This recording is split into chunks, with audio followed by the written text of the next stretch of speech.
The sand is wet with winter rain, and it sticks to the leather of your sandals like guilt.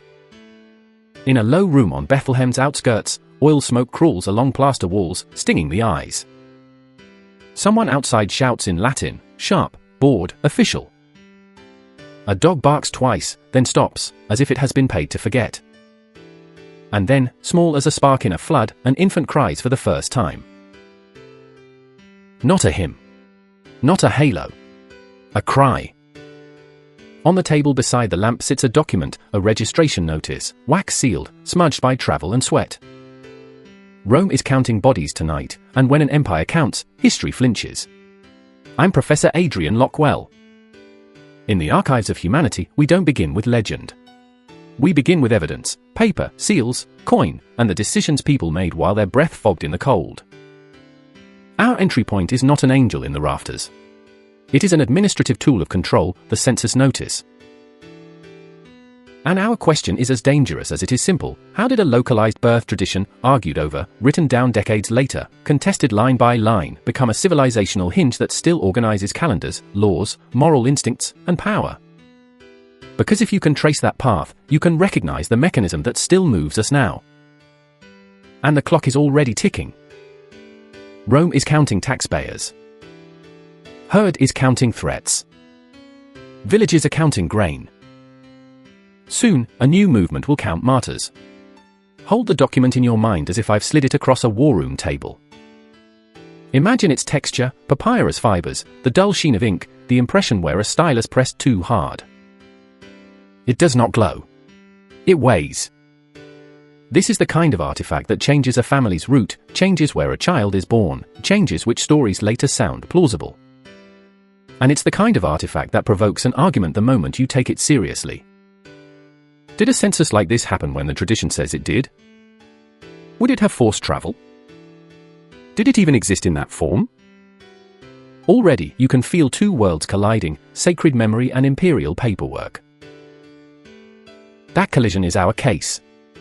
We need the cast in the room, not as stained glass figures, but as humans under pressure. First, a Galilean artisan, Joseph in Christian tradition, calloused hands, the smell of wood and resin, a man whose life is governed by contracts and obligations. Second, Mary, betrothed, traveling in winter, body heavy with late pregnancy, moving through territory where gossip is a weapon and reputation is shelter. We treat their details with care, they are attested in Christian tradition, historians debate what can be confirmed beyond that. Third, Roman administrators, men who think in columns, not parables, who convert families into numbers and numbers into revenue.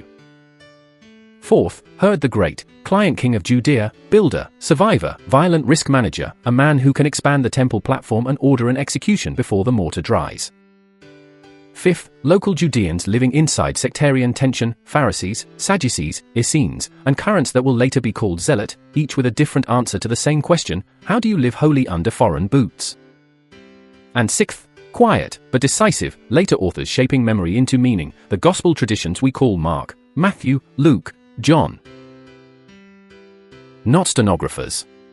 Interpreters. Strategists of story. Now, before we return to that cramped room and the cry, we need the prequel, because no birth becomes a hinge unless the door is already cracked. Long before Rome, long before Judea, human groups survive by reciprocity and taboo. The earliest morality is local, kin, clan, shame, ritual. If you steal from your cousin, you don't just break a rule, you tear a net that keeps you alive. But as populations thicken, as strangers become neighbors, you can't rely on one grandmother's glare to keep the peace. So societies build tools. Ancient cities, Mesopotamia, Egypt, scale cooperation with law codes, temple economies, and writing. Ink turns belief into administration. A god is no longer only a presence in a grove, a god becomes an institution with granaries, courts, and scribes. Here is the pattern that will keep returning: when people multiply, morality either scales, or it fractures. And scaling requires narratives plus bureaucracy. So, place Judea on the map the way Rome sees it, a frontier of identity, stubbornly monotheistic inside a polytheistic empire that is usually flexible about gods, but never flexible about taxes. Rome prefers stability, predictable succession, quiet roads, and full coffers. Judea prefers covenant, purity boundaries, and a sacred center in Jerusalem. You can feel the friction like grit between teeth. And then there's logistics, the unromantic engine under every holy story. Travel is slow.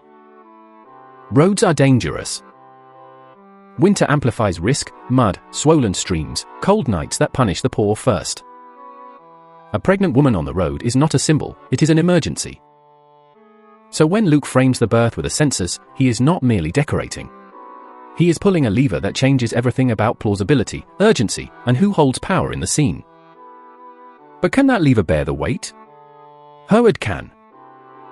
If you want the political temperature, touch Herod's reign like you touch a fevered forehead. Herod is a builder king, he leaves stone behind, fortresses, ports, palaces, and he expands the Second Temple platform into something that can overawe crowds. But Herod is also a man Josephus portrays as ruthlessly paranoid, eliminating rivals even within his own family. Those purges are well attested in our sources. Think war room logic. A client king survives by anticipating threats, real or imagined, and removing them before Rome hears about the problem. Under a client king, politics becomes preventative surgery. And surgery rarely stops at the tumor. Now return with me to our physical witness, the registration notice. In the Roman world, censuses and registrations exist. This is not fantasy, but their timing, scope, and implementation vary by province and period. The word census can mislead modern ears into imagining a single empire-wide synchronized count like a modern state. Rome is more improvisational. It wants lists, for taxation, for military obligations, for control. In client kingdoms, local rulers and Roman officials negotiate methods. And this is where the historian's pulse quickens, because Luke's narrative makes a specific claim, a census connected to Quirinius, with travel that brings a Galilean couple to Bethlehem. One line, like a hair caught in sealing wax, triggers an alarm bell. Here is the tension, cleanly stated, with no incense to blur it. Luke links the birth to a census under Quirinius. But Quirinius is known for a census around 6-7 AD, after Judea undergoes administrative change when Herod's dynasty shifts.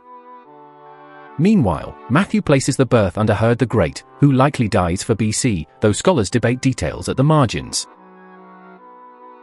Those timelines do not slide together easily. That is the census problem. What do we do with it? Three broad perspectives enter the room, and each brings a different kind of loyalty. First, traditional harmonizations, less accepted in critical scholarship, suggest possibilities, perhaps an earlier administrative action, perhaps translation nuances, perhaps multiple registrations, perhaps a broader process that later gets named after the most infamous one. This approach starts from trust in the narrative and seeks a missing piece of paperwork. Second, a critical consensus tendency. Luke may be compressing events for theological aims, anchoring Jesus' birth into the Roman world frame, using census as a narrative engine and a political contrast. Caesar decrees, and yet something greater is born in poverty. This approach starts from the recognition that ancient authors often shape chronology to communicate meaning. Third, a sociological reading that doesn't require you to decide the paperwork question fully, regardless of the precise census mechanics. The tradition reflects real pressures, taxation, travel, displacement, the vulnerability of peasants under empire, and that lived reality is the fertile ground where movements grow. In other words, even if the ledger line is disputed, the system that produces the ledger is not. Notice what I'm not doing. I'm not smoothing the contradiction until it disappears. Contradictions are evidence. They tell us how communities remember under pressure, what they need to emphasize, what they need to connect, what they need to defend. And they force a question that is more interesting than who made a mistake. The question is, why does this story insist on placing a child's birth inside an imperial counting operation? Because it is making a claim about power. Not later power, now power. Let's lay the two major nativity source worlds side by side like two maps on the same table. Matthew's map has edges drawn with prophecy ink. You get Herod, Magi, flight to Egypt, and the massacre narrative, a heavy theological symbolism that echoes Moses, a threatened child, a murderous ruler, escape, return. Matthew's Bethlehem is a stage where Israel's memory plays again. Luke's map feels different in the hand. Luke gives census, shepherds, a manger, hymns, an emphasis on the marginalized and a universal horizon. Luke names Roman officials in the framing, like a historian pinning a story to a public notice board. If Matthew is saying that this fulfills, Luke is saying this reaches. And between them, you can sense early communities arguing, not about whether the birth mattered, but about what kind of revolution it was. Now, step into material culture, not because it proves theology, but because it rescues us from cardboard. Oil lamps, small, clay, smoky, their flames wavering with every draft. Plaster walls, lime and grit, holding in heat, holding in secrets. Domestic spaces that blur with animal shelter, not a clean stable tableau, but the practical architecture of the poor, a place to keep a donkey from being stolen, a place where warmth is shared because fuel costs. On the administrative side, Roman seals, wax tablets, papyrus, textures of rule. And coinage, cold discs that carry a face and a claim, handled by hands that would rather handle bread. The temple economy too, offerings, exchange, purity logistics, daily interfaces between imperial reality and local holiness. When you picture a holy night, remember that holiness and finance are already in the same room. So what is the ticking clock? For Joseph and Mary in the tradition, it is immediate, the body's timetable, the danger of the road, the scarcity of lodging, the knife edge of social protection. For Rome, it is administrative, the sooner you register, the sooner you extract. For Herod, it is existential, the rumor of a rival, the whisper of king, the possibility of Rome doubting his control. For local Judeans, it is spiritual and political, how long can this tension hold before it snaps into revolt? And for the later movement, the fuse burns toward something else entirely, the moment when memory becomes institution. Let's confront Herod's perspective without making him a cartoon. If you hear king, think security state. Herod's job is to keep Judea quiet enough that Rome does not replace him, yet controlled enough that internal rivals do not replace him first. He builds to impress. He purges to survive. Josephus, our key narrative source, gives us a Herod who executes sons, wives, and perceived threats. Even if you treat Josephus with caution, he has his own agendas. You cannot miss the structural reality, client kingship rewards ruthlessness. When the political system pays for paranoia, paranoia becomes policy. Now, the massacre narrative in Matthew, what do historians do with it? Some argue that such an act would have left clearer traces in other sources, and they treat it as theological architecture, Herod as Pharaoh, Bethlehem as the site of threatened deliverance. Others note that Bethlehem is small, a localized atrocity might not register as a major imperial event in surviving records, especially given how much ancient documentation is simply gone. And then there is a third angle, whether or not this specific event occurred as written, it fits Herod's profile as presented by sources, preventative violence, elimination of threats, fear of prophecy. The honest position is not to declare certainty where the archive is thin. The honest position is to see how a community chose to frame power, as a ruler willing to kill children rather than risk losing a throne. That framing, even if symbolic, is a political accusation preserved in sacred ink. Now, about the birth year itself.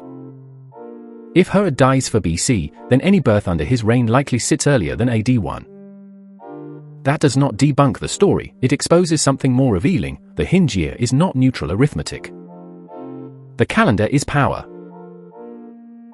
The decision to number years from a religious event is a claim about what counts as the center of time. And here comes one of the stranger truths that keeps us honest. The famous AD system, Anno Domini, does not arrive in Bethlehem. It arrives centuries later, drafted in a monk's workshop. Dionysius Exiguus, working in the 6th century AD, proposes the dating system. Bede popularizes it. The system spreads not because it is perfect, but because institutions adopt it, scribes, churches, courts, eventually states. And it may be misdated by a few years. Think about that, a global timeline, trade contracts, passports, satellites, still echoes a decision that is both bureaucratic and possibly off by a small margin. A date can become true by usage. This is how power works. So how does a small movement scale from a cramped room on Bethlehem's edge to an empire's spine? You could say because it was true, and for believers, that is the bedrock, divine intervention entering history. But as a time detective, I must also ask, what mechanisms carried it? Because even truth needs vehicles. And falsehoods can travel too. So we examine the vehicles. In the ancient world, Christianity scales in a way many cults and philosophies cannot, and it does so by combining narrative with social technology. Universalism, membership not limited by ethnicity or city. A portable identity, you can be in Christ in Corinth or Anshore Rome, you do not need a homeland to belong. Mutual aid networks, care for widows, the poor, the sick, practical compassion in an era of high mortality where the state's welfare is thin and unreliable. Letters, messengers, shared meals, rituals, these are not merely spiritual practices, they are connective tissue. In a world where plague and poverty isolate people, a network that promises meaning and material help spreads like fire through dry reeds. But fire attracts attention. The movement collides with the Roman marketplace of meaning, philosophies, mystery cults, local gods, and with Roman political suspicion. Persecutions are episodic and vary by region and time. The popular image of constant empire-wide hunting is too simple. But even episodic persecution creates something potent, the identity of martyr. Martyrdom becomes a narrative of credibility. If someone will die for this, perhaps it is real. It also becomes a recruitment story. A community that honors sacrifice can demand loyalty. Critics will point out the danger here. A narrative that glorifies suffering can be exploited. Believers will argue that it testifies to the power of faith over fear. Both can be true in the same human heart. Then comes the turning power shift that changes incentives across the Mediterranean, Constantine and imperial patronage in the 4th century AD. Christianity moves from suspect sect to favored institution. Money flows differently. Law begins to echo Christian moral vocabulary. Bishops become political actors. Councils define orthodoxy, creeds become boundary fences. And here we must debate a painful paradox. From one perspective, this is providence, the faith recognized, protected, allowed to flourish and shape public good. From another perspective, it is capture, an empire adopting a religion and changing it by rewarding certain forms of belief and organization. The persecuted can become the privileged. And privilege has teeth. The question is not whether institutions form, they always do. The question is what institutions do to the soul of a movement. Now we move into the medieval aftershock, where the Nativity becomes more than a story, it becomes a civilizational wrapper. Christendom shapes law, marriage norms, education through monasteries, art, and the legitimacy of kingship. A ruler's crown does not sit comfortably without a sacred aura. Churches and courts regulate daily life. The weekly rhythm synchronizes labor and rest. Feast days structure the year like rivets in a ship's hull. Yet conflict is never far. Crusades, heresy prosecutions, church-state power struggles, faith becomes refuge and weapon. Believers will argue that such violence represents betrayal of the message, not its fulfillment. Critics will argue that once a narrative governs, it will use coercion like any other governing system. The archive shows both acts of mercy and acts of domination, sometimes from the same institution, sometimes from the same person. The early modern period fractures the monopoly. The Reformation tears authority into competing claims using the same scriptures. Print accelerates persuasion, pamphlets, translations, polemics, ink becomes ammunition. And then, time itself becomes contested in a way most people never notice, the Gregorian calendar reform of 1582. It adjusts drift, it is an astronomical correction, yes, but also a political religious contest. States adopt it at different speeds. Some resist because they refuse papal authority. Imagine that, even the number on the day's page becomes a battlefield. When a story governs time, changing time feels like treason. Now, pull back. What is the hinge, truly? Not only a birth. The hinge is the integration of a story inside networks strong enough to outlive empires. A shared origin story becomes infrastructure, like roads, moving loyalty, behavior, and resources across distance and generations. That is the blueprint beneath the chaos. Watch the blueprint assemble, piece by piece. Coalition politics, local believers, urban households, patrons, and later imperial favor. Innovation under pressure, letters to maintain unity, creeds to compress doctrine, councils to adjudicate disputes. Moral compromise risk, a persecuted movement can become a persecuting institution once it holds courts, prisons, and armies. Narrative as infrastructure: tell people who they are, where they came from, what they owe, what they can hope for, and you can coordinate strangers at scale. This is not only religion. This is governance of the human imagination. From the historian's view, you can trace shifts in social behavior that ripple outward. A heightened emphasis on interior conscience, sin, confession, universal moral accounting, not merely local shame. New social technologies, hospitals, charity norms, communal care. Unevenly applied, sometimes weaponized, but historically consequential. Family and sexuality norms increasingly regulated through ecclesiastical power, marriage as sacrament in the West, clerical courts shaping inheritance, legitimacy, daily disputes. And time becomes Christianized, the week's rhythm, feast days, and eventually year numbering that synchronizes behavior across regions. If you have ever felt the year turn around a holiday schedule, you are feeling the long shadow of that transformation. A calendar is a moral machine disguised as a neutral grid. And we must keep our feet on the ground with truths that puncture the postcard. The nativity imagery many people picture, stable, animals arranged like a painting, snow falling softly, is largely later artistic tradition. The texts are sparer. They give you a manger, yes, but they do not give you the sentimental inventory of Christmas cards. Also, the AD calendar arrives centuries after Jesus, proof that world-changing beliefs often wait for bureaucrats to make them official. And the misdating problem is not an embarrassment, it is a lesson. Institutions don't need perfection. They need adoption. Now tally the cost, because every civilizational hinge charges interest.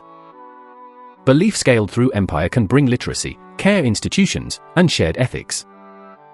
It can also justify coercion, conquest, censorship, and wars over doctrine.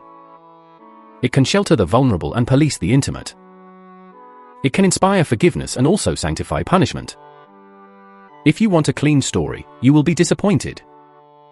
If you want a true story, you will recognize the pattern: humans take meaning and build machinery from it.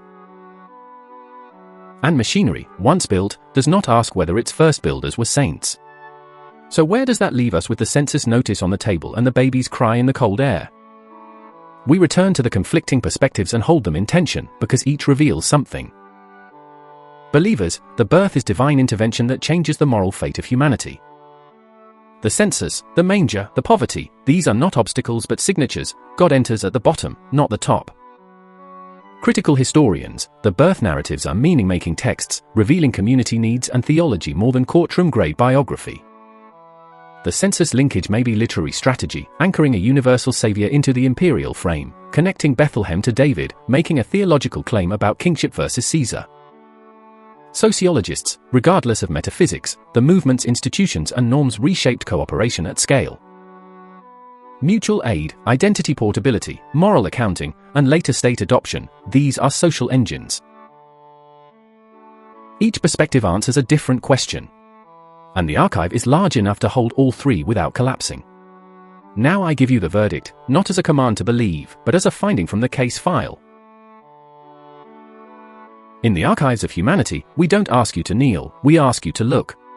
Because whether you pray or not, you live inside the administrative afterlife of a story that learned how to govern time.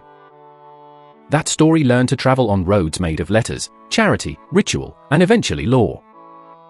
It learned to survive persecution, and then it learned the more dangerous skill, how to behave when it held power. And it left fingerprints everywhere, on calendars, on holidays, on marriage scripts, on political speeches that borrow sacred cadence to sanctify policy. The Nativity is not only about a child in a cramped room, it is about how narratives become infrastructure. Look around the present and you'll see the echoes. Calendar power, business quarters and international standards still orbit a Christian-era numbering system, even when labeled BC AD. Mass persuasion, Christianity's early spread shows how networks, care, narrative, and identity outperform raw force, until force captures the network. State legitimacy, leaders still drape policies in moral language that functions like a blessing. The medieval pattern survives in modern propaganda forms, even in secular dress. We did not escape the past. We industrialized it. So here is my invitation, investigator to investigator. Join the investigation in the comments. When you hear the census, do you hear history anchoring a memory, or power disguising itself as paperwork? If you were in that village, watching officials count and stamp and record, what would you protect first? Your family's safety, your reputation, your faith, or your obedience to authority? Give me one sentence. And if you want to keep digging, watch the next video on the end screen, because the next case connects directly to this one, and it will change how you read the evidence we take for granted. Subscribe if you want more recovered memories like this, stories built from artifacts, contradictions, and the human choices hiding between them, so you can spot the same mechanisms operating in the world you live in. Final legacy question: if you could rewrite the calendar, not the numbers, but what we choose as year zero, what would you place at the center of time, and what would that choice reveal about you?